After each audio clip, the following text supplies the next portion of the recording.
আকিকাতে গরু জবাই করে সমাজের বিত্তশালীদেরকে দাওয়াত খাওয়ালে আকিকা পূর্ণাঙ্গ হবে কিনা? আকিকার গোশতটা কোরবানির গোশতের মতো।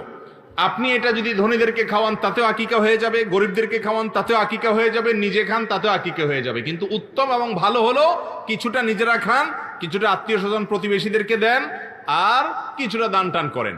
কিন্তু আপনি আপনার সুবিধা অনুযায়ী বেশিরভাগ নিজে খেলেন, কিছু গরিব দুঃখীকে দিলেন বা কিছু আত্মীয় স্বজনকে দিলেন, তাতেও আদায় হয়ে যাবে।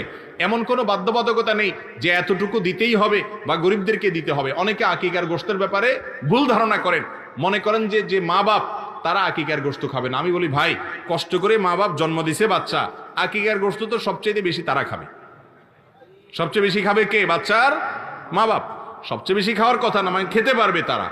অতএব আকিকার গোশত ধনীদেরকে দিলে হবে না এমন না। তবে হ্যাঁ, যেটা প্রশ্ন করা দরকার ছিল সেটা করেন নাই, সেটা হলো আকিকার গোশত এটা দিয়া অনুষ্ঠান করার নাম করে মানুষকে কার্ড দিয়া দাওয়াত দিয়া এনে এরপরে টেবিল চেয়ার নিয়ে বসে চাঁদা নেওয়া, এটা গর্হিত কাজ, গুনাহের কাজ।